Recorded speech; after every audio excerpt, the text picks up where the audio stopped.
Perinatal Podcast, the mini episodes. I'm Meg Duke, your host, and I am elated to be here. We're having a little bit of thunderstorms here, nothing too bad, but my Zoom keeps crashing. So I'm just going to jump right into this and we're going to hopefully get through it.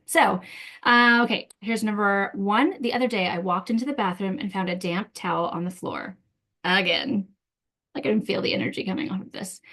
I could feel the irritation bubble up. I'd asked a million times, but instead of launching into a lecture, I just said, "Hey, want to show me where this towel actually lives?" My kid looked at me kind of surprised, but they picked it up and put it on the hook. I gave them a high five, said teamwork, and walked out. That was it. No lecture, no guilt trip, no sarcastic tone. Well, I was wrong. I could not feel the energy coming off of that one then. And you know what? The next day, the towel was hung up without a word. It reminded me that sometimes it's not about making a point, it's about making a moment feel less loaded. Calm gets remembered longer than criticism. I really do love that. It's not about making a point. Like I've heard before, and I'm totally blanking right now. So leave it in comments or DM me. It's like, do you want to be right or do you want to be, oh, what is the expression? Now I'm totally blanking it, but it's like, basically, do you want to keep this relationship or do you want to be right? And not to say that it necessarily needs to be that you need to be wrong or that you need to let people walk all over you, but just again, here she's saying like it, or excuse me, they were saying not making a point, not preaching, not criticizing.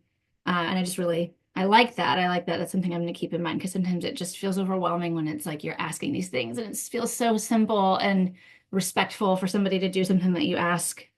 Um, but life is definitely very hard. So we get it. Okay, next one, the invisible task list. I was standing in line. No, I'm sorry, you all. I'm like trying to rush to get through this before Zoom crashes, and I'm not doing a great job of reading. Okay, let's try it again. I was standing in the kitchen, overwhelmed and frozen. Dishes needed to be done, emails unanswered, groceries unpacked. I couldn't decide what to do first.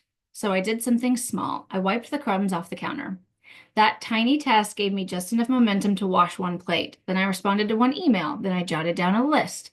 I used to think I needed to, quote, catch up all at once. But now I know that forward motion doesn't have to be fast or fancy. Sometimes I still feel stuck, but now I tell myself, pick one thing, just one, because clarity usually shows up after you take the first step, not before. I love that. If you all scroll back not too far in my Instagram reels, you'll see a picture of me sitting staring off into space in my task paralysis overwhelm, sitting on a bench in my pantry. I really do get this, the overwhelmed and frozen. This is a really great idea. Just the small things, just the one thing that moves the needle a little bit that gets you out of that place can be so helpful. And then this last one, I feel so seen. Okay, it was a rough morning. Nobody wanted to get dressed, including me.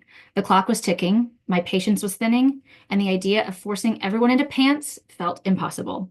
So I threw a sweatshirt over my pajamas, loaded the kids in the car, and off we went. My hair was wild, I had on slippers, but we made it to school on time, mostly in one piece. And on the way back home, I stopped for a coffee, still in pajamas, and decided that was enough. I didn't need to, quote, bounce back or, quote, make up for it. It just needed to move forward. That day reminded me done is better than perfect, and survival mode deserves coffee too. I hope that we can all take that one into mind, into consideration. I definitely feel seen by that one, where sometimes it's like it needs to be, it needs to be, it needs to be, and instead it just needs to get done. It just needs to live here in this way and I'm not going to judge myself and so on. This was a super rushed one, not my usual, but again, we've made it through and my Zoom has not crashed, which is huge and amazing. Come back next week for the full podcast with an interview. And thanks again for joining us on the Perinatal podcast. If you could remember now, I kind of feel silly asking because this was not my best one. So maybe if you think about it, don't go give me a review unless it's going to be a 5-star one. But yeah, but for real, be curious, not judgmental, and we'll see you next time on the Perinatal Podcast.